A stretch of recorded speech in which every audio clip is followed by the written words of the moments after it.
বেঈমান ঠিক সব ঠিক, জুতা মারার দরকার। যেই কথা বলবে এই ফাসেকে কি ননসেন্সে কি নাদানে জুতা মারার দরকার।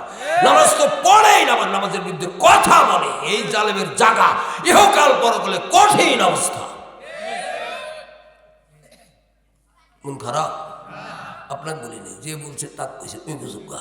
এই পোলাও বিরিয়ানি খাসি মুরগি গোশত পার ফলমূল দিয়া ভরপুর করে দেয়, তবু আল্লাহর ভান্ডারে খাদ্যের কোনো ঘাটতি হবে না। কথা ঠিক না বেটি? ঘুমাইছেন? চেতনা আছে? থাকবেন? শুনবেন তো? জোরে কোন পালাবেন? আলহামদুলিল্লাহ। এইবার শুন, মহানবী সাল্লাল্লাহু আলাইহি সাল্লাম বললেন, সালাতুন নূর সাদাকাতু বুরহান সাবরু জিয়াল কুরআন হুজ্জাতুল্লাহ আলাইকুম। আমার উম্মতরি সালাত হলো তোমার নূর, দান খয়রাত হলো তোমার দলিল, আর কুরআন কি বলে সালাতুন নূর সাদাকাতু বুরহান সাবরু জিয়াল ধৈর্য হলো তোমার জ্যোতি। আল কুরআন হুজ্জাতুল্লাহ আলাইকুম। কোরআন এমন একটা কিতাব, কাল কিয়ামতের দিন কারো ফেভারে কারো ডিসফেভারে, কারো পক্ষে কারো বিপক্ষে আল্লাহর দরবারে সাক্ষী দিবে। যে মানবে পড়বে শুনবে তার পক্ষে কোরআন কারীম থাকবে, মানবে না পড়বে না শুনবে না শুনতেও দিবে না, বাধা সৃষ্টি করবে, কোরআন কারীম কিয়ামতের দিন তার বিপক্ষে থাকবে। যা কথা অনেক দূর চলে আসছি। আমি বলছিলাম কোরআনের মাহফিল আল্লাহর রহমত নাজিল হয়, আল্লাহর শান্তি নাজিল হয়, রহমতে ফেরেশতারা ঘিরে নেয়। একটা ছোট্ট কথার উত্তর দিবেন। আমি যে বলছি হাদিসটার থেকে উল্লেখ করে যে কোরআনের মাহফিল আল্লাহর শান্তি অবতীর্ণ হয়। জোরে সোরে বলেন তো শান্তির মালিক কে? বাংলাদেশের মুসলমান মসজিদে বা খুতবাতে বা ওয়াজ নসিহতে কয় শান্তির মালিক আল্লাহ, আর বাইরে যা মিছিল করলে কয় ঘোড়া মার্কা দিলে ভোট শান্তি পাবে দেশের লোক। ঘোড়ার সামনে গেলে কামড় মারে, পিছে গেলে লাথি মারে। এখানে বললেন কি আর বাইরে যা কইলেন কি, দুই রকম কথা কইলে খবর আছে। ও ভাইজান খেয়াল করে মন দিয়া শোনেন, শান্তির সুপ্রিম পাওয়ার একমাত্র আল্লাহর হাতেই। ফরজ নামাজে যখন পুরুষ মহিলা সবাই সালাম ফিরায়, সবাই একবার জোরে বলে আল্লাহু আকবার, তিনবার বলে আস্তাগফিরুল্লাহ আস্তাগফিরুল্লাহ, এটা সহিহ হাদিসের কথা বলছি। আরেকবার বলে আল্লাহুম্মা আনতাস সালাম ওয়া মিনকাস সালাম ওয়া তাবারাকতা ইয়া যাল জালাল ওয়াল ইকরাম। হে আল্লাহ তুমি শান্তির মালিক, আল্লাহ শান্তি তোমার কাছ থেকে আসে, আল্লাহ তুমি বরকতময়, আল্লাহ তুমি সম্মান ও মর্যাদার মালিক। মুসলিম শরীফের হাদিসের দোয়া এটা। ও ভাইজানেরা, এই দোয়াটাতে প্রমাণ পেয়ে গেলাম শান্তির মালিক মহান আল্লাহ। কোরআনে একটা আয়াত আছে গো, দেখছেন জানছেন হয়তো মনে নাই, সূরা হাসরে পাবেন 23 নম্বর আয়াত। ওয়াল্লাহুল্লাযী লা ইলাহা ইল্লাহু আল মালিকুল কুদ্দুসুস সালামুল মুমিনুল মুহাইমিনুল আজিজুল জব্বারুল মুতাকাব্বির সুবহানাল্লাহি আম্মা ইউশরিকুন। তিনি আল্লাহ, তিনি ব্যতীত কোনো মাবুদ নাই, তিনি এক অধিপতি, তিনি পবিত্র, তিনি শান্তি। তাহলে এখানে বোঝা গেল শান্তির মালিক আল্লাহ, তিনি রক্ষক, তিনি নিরাপত্তা প্রদানকারী, তিনি পরাক্রমশালী, তিনি প্রবল, তিনি মহামহিমান্বিত। আল্লাহর সাথে যারা শরীক করে আল্লাহ তার থেকে পবিত্র। তাহলে আয়াতে বোঝা গেল শান্তির মালিক আল্লাহ। সূরা ইউনূস নামে কোরআনে সূরা আছে, পড়ে দেখবেন 25 নম্বর আয়াত। আল্লাহ বলেন আল্লাহু ইয়াদউ ইলা দারিস সালাম।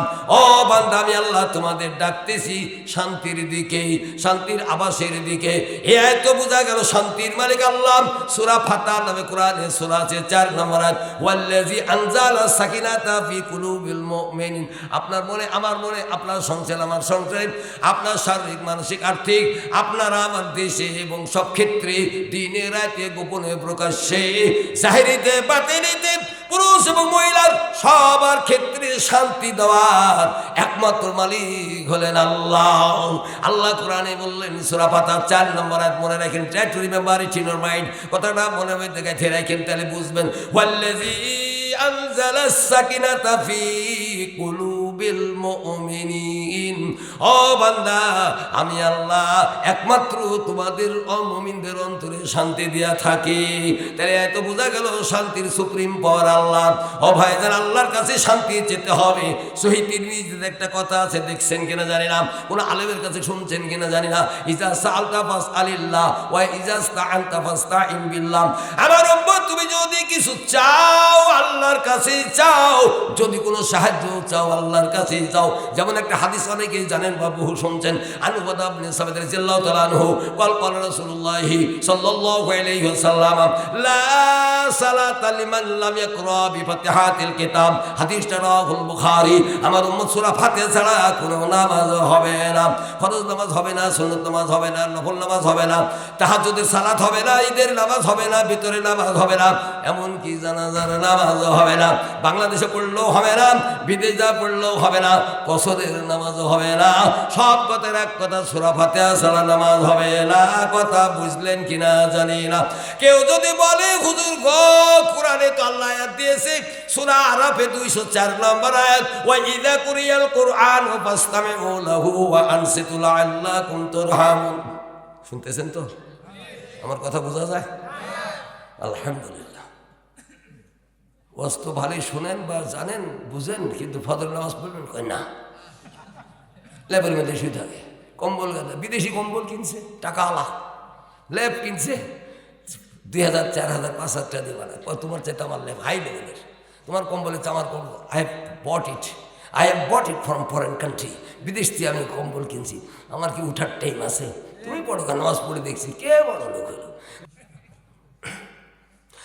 আমি বলছিলাম হাদিসটা লা সালাতা লিমান লাম ইয়াকরা বিফাতিহাতিল কিতাব, আমার উম্মতের সূরা ফাতিহা ছাড়া কোনো সালাত বা নামাজ হবে না। কথা বুঝলেন কিনা জানি না।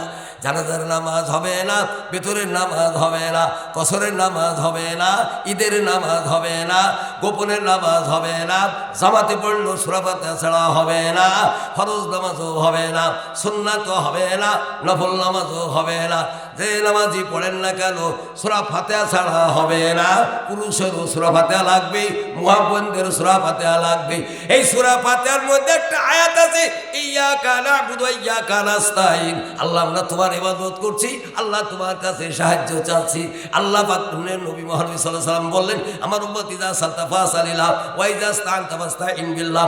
যদি কিছু চাও আল্লাহর কাছে চাও, আর আমার উম্মত যদি কোনো সাহায্য চাও আল্লাহর কাছে চাও। কথা ঠিক না ঠিক?